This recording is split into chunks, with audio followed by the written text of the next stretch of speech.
So it's actually going to go live on YouTube. Okay. And then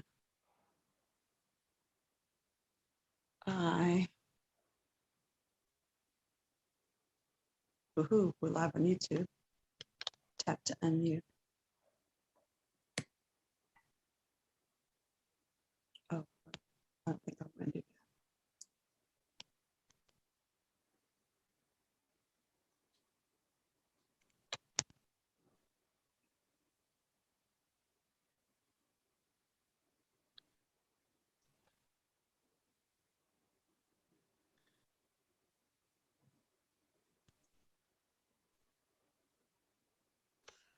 All right, here we go. And let's record so that if by chance something funky happens, we still have it. That was the wrong thing.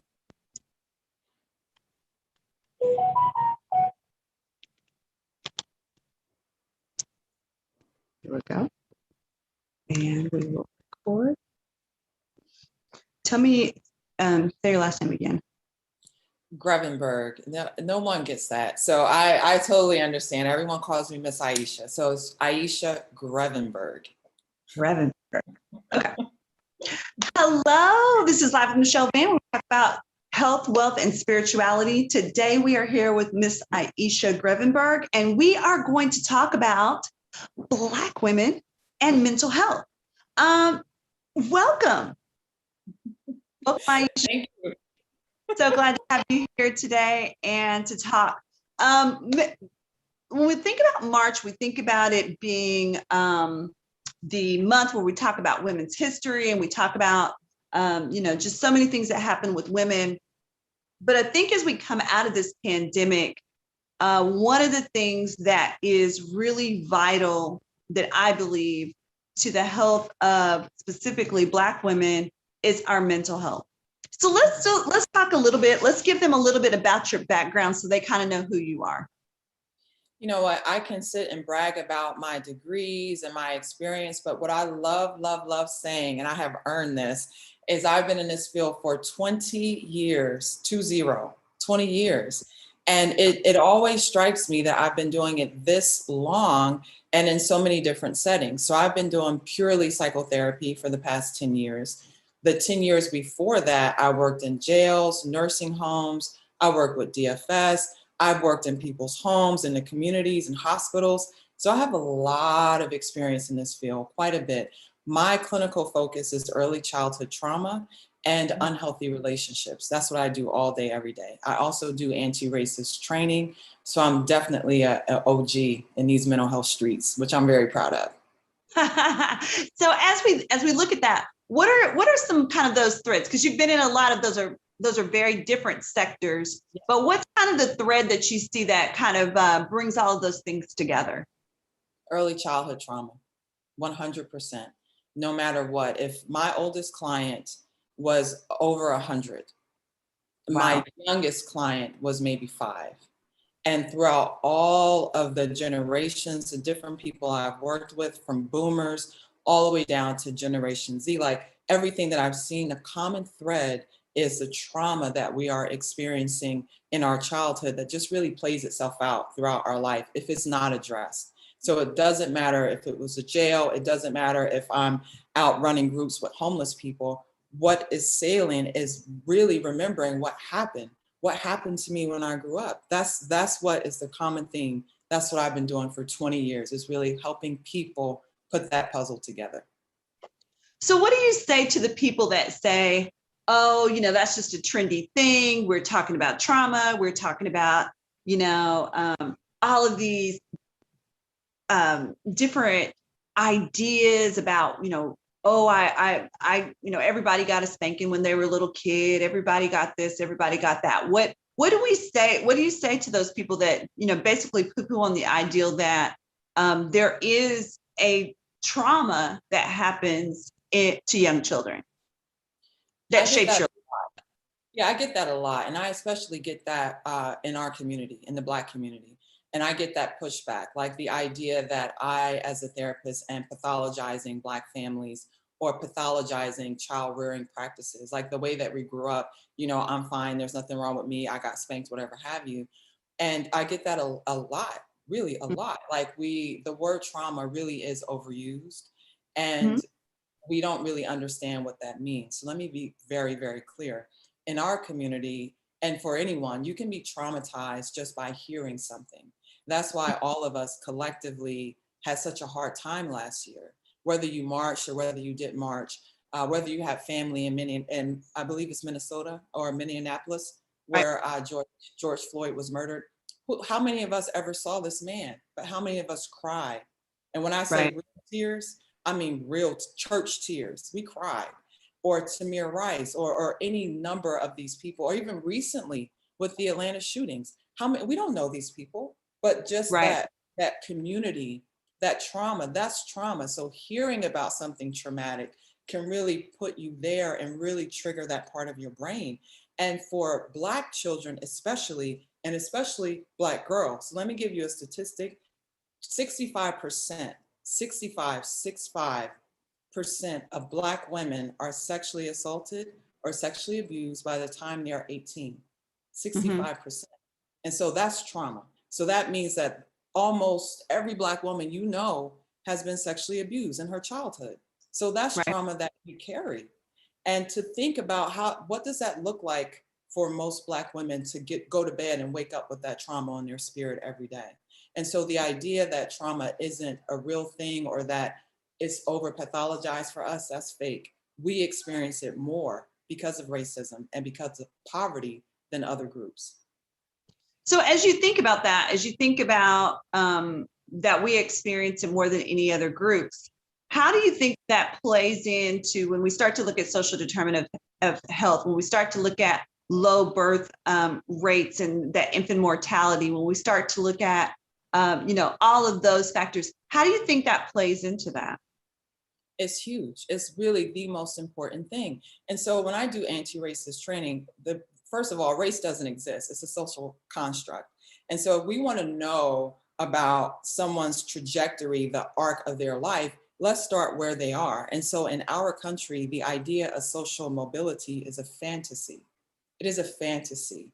Where you are born, more than likely, is where you're going to end up as far as social class goes. And poverty is compounded. And so Malcolm X said this: if you're poor, your school is poor. If you're poor, the neighborhood is poor. All of these things are compounded in our community. But I want to be careful not to equate poverty and Blackness, because it's not always the same. And so when we talk about our community has a history of people who've done very well and who have always done very well, that does not negate the challenges that they face due to racism. But when you add poverty, you add a different dynamic to it. So I don't want to conflate the two terms, because Right. our community is not monolithic. But trauma is key to shaping our lived experience in this country. And racial trauma on top of that has to be acknowledged, because it's a big deal. So what do you, how do you address the fact that there are people, I know for myself, my husband has had a conversation with someone and kind of, was having this conversation around race and around, who could do what. And this person basically came back and said, oh, I don't think that all that stuff exists anymore. So what do we do, as a people, when we are constantly bombarded with this trauma, but also the reality that race is still a huge factor in our everyday life? How do we combat that? It's actually more of a factor when you look at environmental racism, when you look at factories polluting Black and brown communities, when you look at Black women dying in childbirth, dying. Seriously, like we I mean, as if Serena Williams has that's problems, what I was just about to say. Serena Williams, the best athlete of all time. She's the GOAT. And and she has money, so what's in poverty? she has money, and the idea that she's praying for her life. And it's all, one of the things about trauma is when it's invalidated. And so if you're saying I'm hurting and this was committed against me and my community, and then someone says, okay, well, I don't think it was that bad. It's the same thing as saying, okay, well, I was molested when I was growing up. Well, how is it that bad? I mean, you survived it. It's something you need to let go of. It's invalidating our lived experiences that really makes it worse. It's like you don't see me, you don't see my suffering. I'm not a human being to you, and that I'm invisible. And that's what we have lived with. That really, really is what we have lived with. And if we take a moment to take a step back, all of those microaggressions that we experience every day. And I was just telling a client yesterday, I told her in therapy that you're going to have to ignore some of these, because if you respond to every microaggression, where is that You'll going to never put work. where is that going to put you? So how many white therapists have to have that conversation with their white clients? Right. How? How many of them need to say to them, I know someone's following you in the store, but you need to ignore it. Or I know that you didn't get that promotion and I know you worked hard for it, but they're not going to put a Black person as the director. I'm just going to tell you now, you need to ignore it. What we lived with, our lived experience and how it impacts our mental health is fundamentally different. And so to answer your question, it's not your job to educate anyone about American history. If they Mhm. wanted to know, they could find out. And so we are forced to know American history, which erases Black and brown and female voices. And so anyone that wants to know can.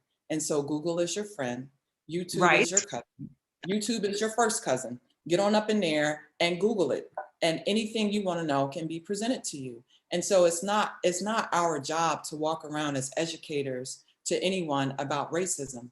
I can speak to you about my lived experience if I choose, if I'm in that right state of mind. But other than that, you need to go and do your homework. That's not my job. Right. That's not my job. Do not take on that burden. Right. So as you were talking about that, it brought me back to the place of when you were saying about not being heard and not being validated. Um, it brought me back to the interview with Meghan Markle and the whole idea that she was saying, hey, I was having this trauma, I was having these suicidal thoughts, and I was basically dismissed. How often do you have people that come to you that say, hey, I was having these things and I was dismissed by my doctor or I was dismissed by another therapist? How many times has it happened to me as a Black woman before people realize that I'm their peer or I'm their colleague and they dismiss my concerns? It happens all of the time. And I've had clients that I've put on disability for racial trauma, where they are not able to work because they are overwhelmed and overstimulated by a racially toxic work environment. And we've all had those work environments. And so this is commonplace. This is what I do. And what I'm glad I'm able to do for professional Black women is to validate their experience. No, you're not crazy. No, you're not making it up. Yes, they are telling you that you're angry, you're unapproachable, you don't look friendly. That's racism, sweetie. That's racism, and it's wrong, and it's happening to you. And the idea that you have to work harder, that in and of itself is racist. You have to carry emotional labor. Look, I'm getting worked up. All right, let me sit up right. I'm starting to feel this. Hold up. So you got to work harder, twice as hard as the person sitting next to you because you're Black and because you're a female. You have to do labor that they don't have to do because you're Black and because you're a female. Like, that is ridiculous. But I get to validate that and say, I see you. I Mhm. see you. I've had that lived experience. I know exactly what you're saying, and it is incorrect and it is wrong. And I'm Mhm. telling you right now, but I'm also telling you it's not going to change. Right. The way we respond to it, this is a system. The way we respond has to change, but that's not going to change. But the Mhm. approach and the intervention is where it's culturally competent, where I come in and say, okay, this is really what it's like to work in this country that no one wants to tell you in college, that I'm going to tell you. This is what Right. it's really like. This is what that racism looks like. This is what white people do to you at work because they Right. can't do it in the street. This is how they treat you, and that's real talk. And anybody that's been to work and that's Black knows that that's real talk. Right. It's true. And advocating for yourself and stepping into these spaces with your full self, knowing that I'm here for a service. I will receive the service that I came for. You're not Mhm. doing me a favor. I'm paying for a service and I want what I came for. And I need all of us to embrace that attitude in whatever space that we are in. I, as a service provider, I work for my clients. I'm not their friend. I'm providing them with a service. If it is not to their liking, then they need to tell me about it and I will help them find a different provider. But you are getting a service. I need all of us to walk into these spaces with authority and with the expectation that I will receive a certain treatment, period, period. So in doing that, how do you do that and not be quote unquote the angry Black woman? You know what? I think I'm okay with that because that's not about me. That's about someone else's perception. And that is someone refusing to allow me the basic range of human emotions. And as Black women, we have reason to be angry. So no one is going to take my anger from me. There is power in my anger. My anger is my justified human emotion. It is a core human emotion. And denying me my anger is denying me my right to be human. And no one is allowed to do that anymore. And so if me being an angry Black woman means that I don't die in childbirth, I'm gonna be that. If it means that you give me the treatment that I'm asking you for, you run the test that I'm asking you to run, and if you don't, then you write in my medical chart that you're refusing a request that I've asked you for, and then you need to give a reason why you're doing that, then I'll be angry and I'll walk out this door with the treatment that I need. I'm done. I'm I done with think it. that was good because I don't think people know that, right? That piece that you just said, that Yeah. if a doctor refuses you, then you need to ask them, okay, I need that to be in my chart and this is, and tell me why. Because I Yeah. think that we have a lot of things that are happening to us when we go in to get medical treatment that we don't know why they just refuse to do it or they refuse to answer our questions. Mhm, mhm. And Let there's me no tell you, documentation for it. I've been working with doctors for 20 years. My nephew's a doctor, and I told him, don't you ever treat people that way. And a lot of them, we're intimidated because they come in with the coat, you know, and they real quick with it. Hold up, wait a minute. I'm a person just like you. I want you to speak to me plain. Explain it to me plain. I know you can do that. Because if you can't do that, then that's your issue, not mine.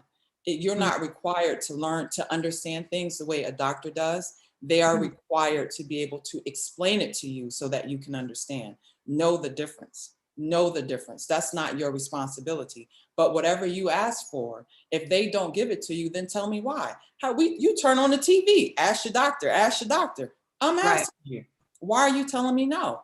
Write it down. Don't just tell me, write it down. You're gonna have a whole different conversation because that medical chart is a legal document. And any Right. medical professional knows that. That is a living, breathing legal document. So get the treatment and ask, what is the standard treatment? What are the standard procedures? Ask. They need to tell you. And if they can't tell you, then who can tell me? Right. I'm gonna get what I came for. Who can tell me? Period. Because they don't have a lot of training in they have no training in diversity. If they do, it's one session. One Mm-hmm. session. The totality of the Black experience, the brown experience, women, how we've all been treated by the medical establishment. You're gonna cram all that into one session? Right. No, no, absolutely not. Absolutely not. But this is our authority in saying I'm going to get my treatment. If I can't get it from you, I'm going to get it for the next person. It's that simple. It really is that simple. And I'm not going to stop. Period. In every area of our life, I'm not stopping until I get what I came for. And I can be angry and you can write on any chart you want, I'm angry, but I'm getting what I came for. So really that sense of agency that I want us all to step into, really to Mhm. step into, because they're going to take your money, right? Right. They're going to bill the insurance anyway. They're going to bill them anyway. So you're going to bill them for what I want. Don't play games with me up in here. No, no, that's not going to happen. But really being empowered to do that, I hope folks can hear my voice and feel that passion and know that it's yours. It's your right. It really is your right.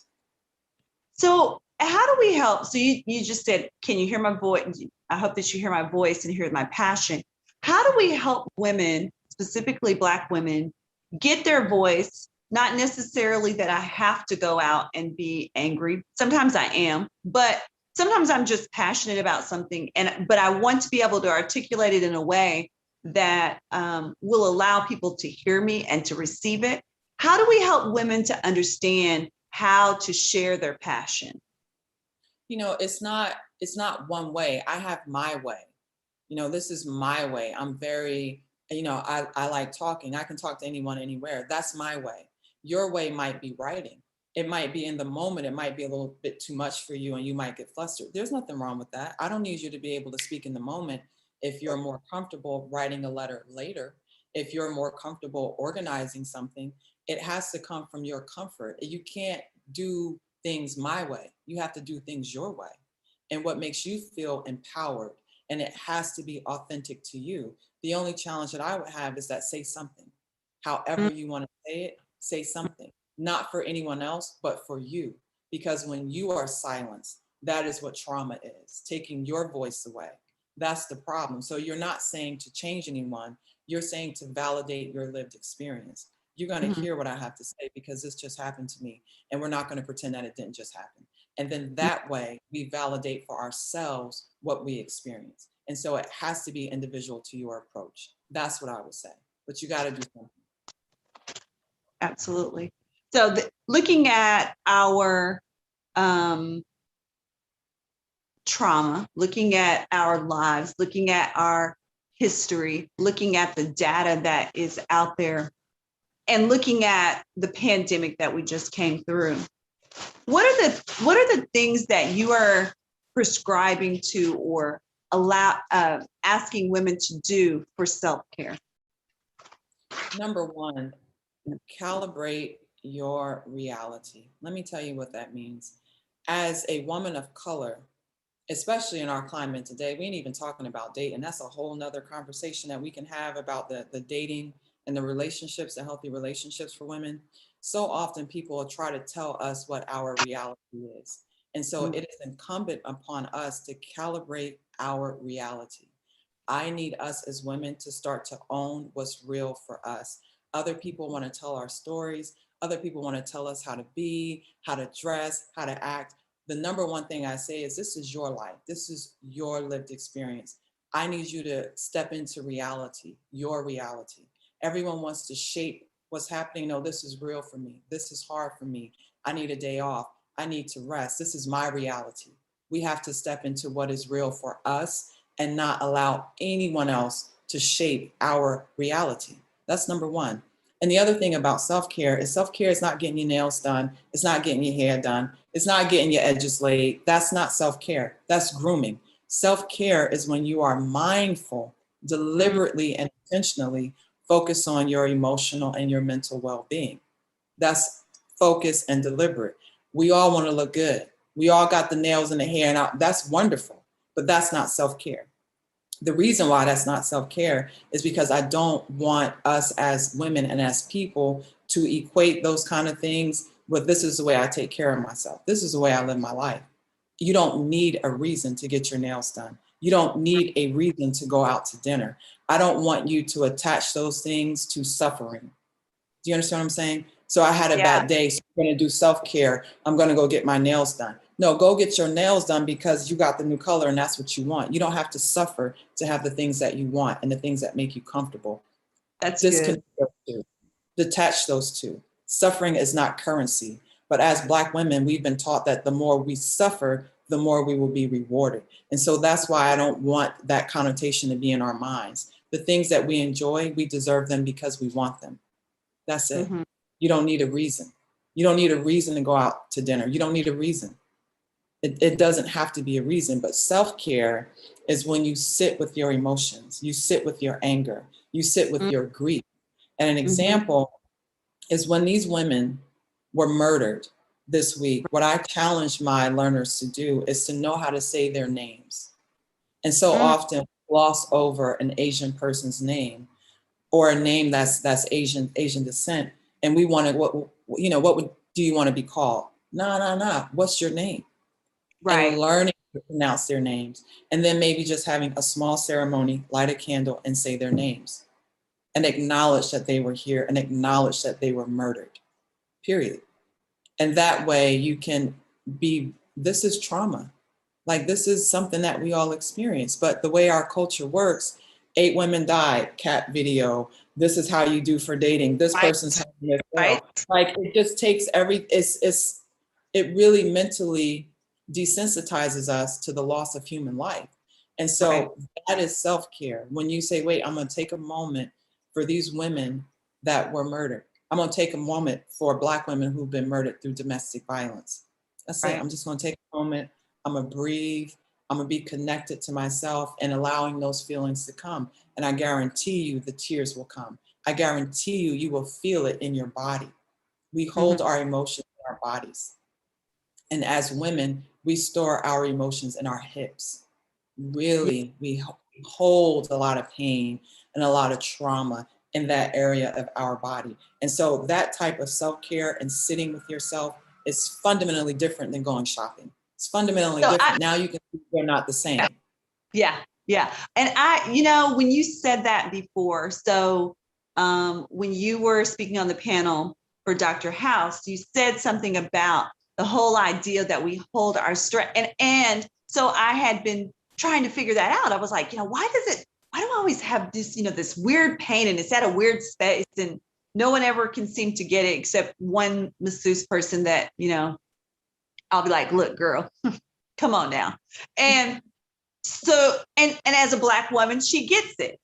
Yes. But I never understood what that was until you said, we hold our stress, we hold our trauma, we hold these things in our hips. And I was like, oh, that's what that is. Yes. Oh, yes. I want you to think about the beauty of being a woman. I really do. If we can just pause for a moment and realize that when we were born, we had at least 2 million eggs inside of us. The moment we're born, imagine a baby girl, first day you're holding her, she has basically a whole universe inside of her. Right. Million people are inside of this little girl, this little baby girl. And if you have children, then your children, you grew up together, you were born together. Think of how amazing that is. And so when you were in your mom, your babies were in you, and your babies in you were in her. And Right. so can you see why our emotional center will be here, where we would have that power in our hips? We have the power to birth. Come on. That is magnificent. That is magnificent. And of course, our emotionality and our spirituality we can feel it here, and our emotions are here. Think about it. And so the way to move that around is our stretching, our movement, our walking, and really getting in touch with the feminine parts of ourselves. I'm not talking about being submissive. I ain't talking about washing dishes. I'm talking about power that comes from being a woman, that type of power. And we hold that there. We really do. And it's amazing. Yeah. I mean, I have looked at that so differently after that conversation.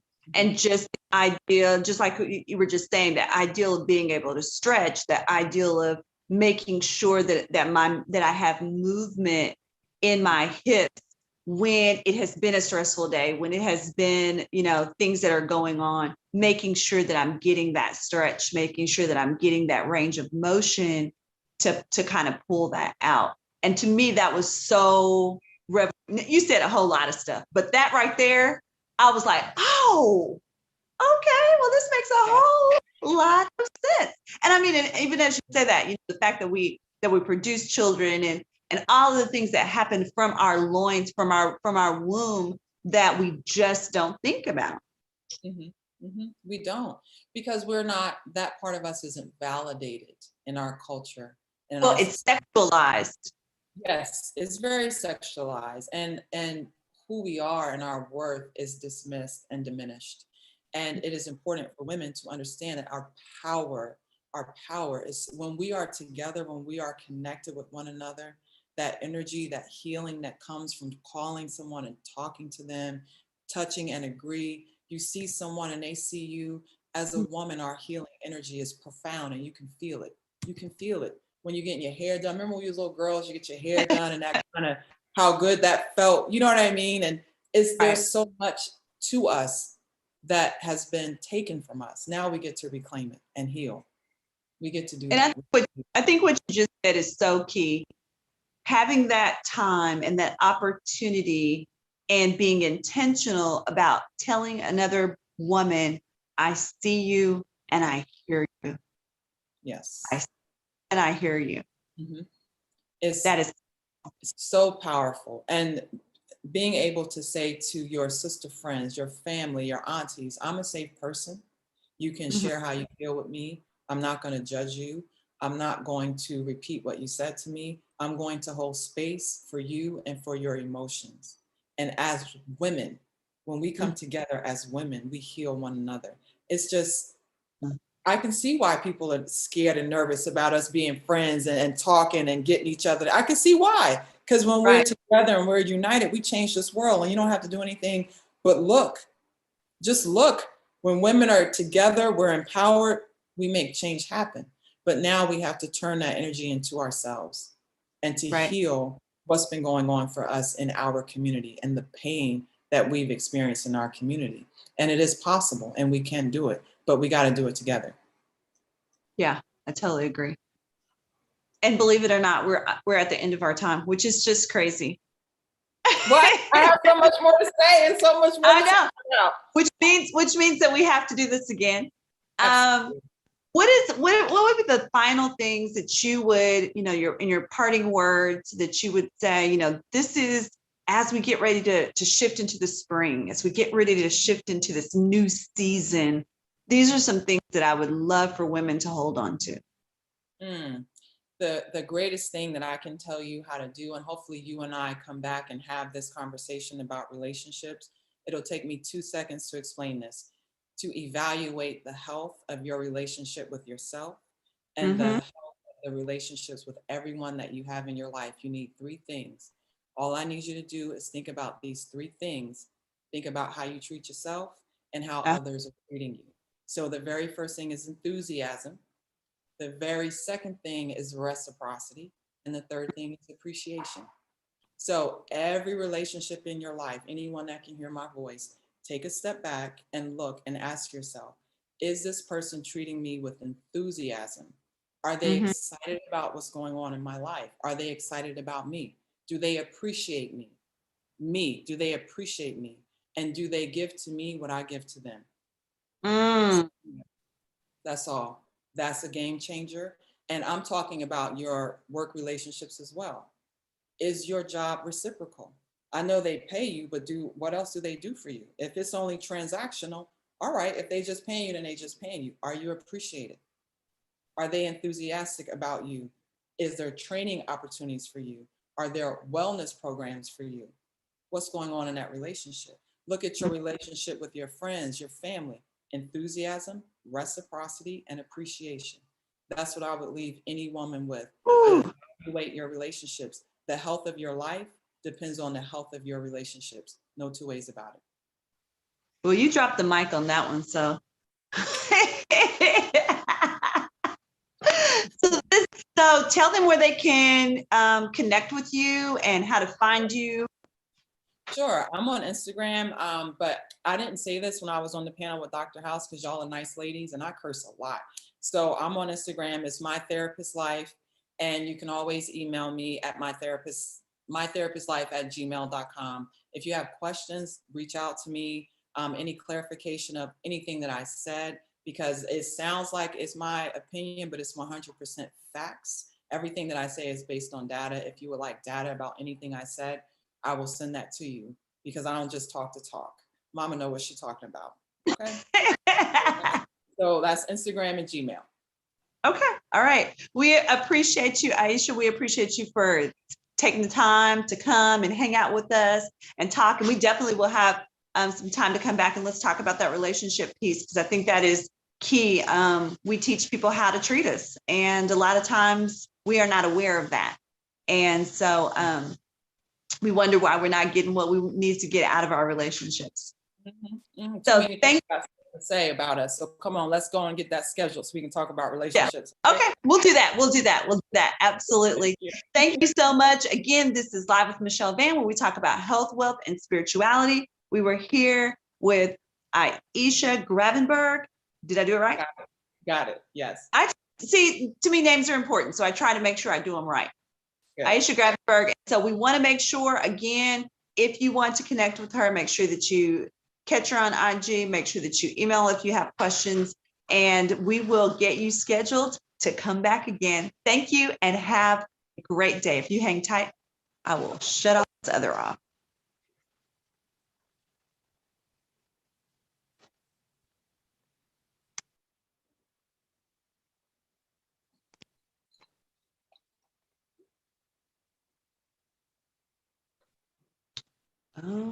Maybe I will.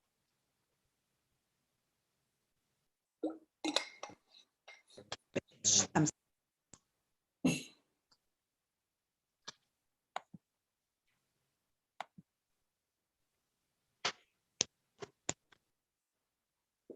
okay, it didn't go off.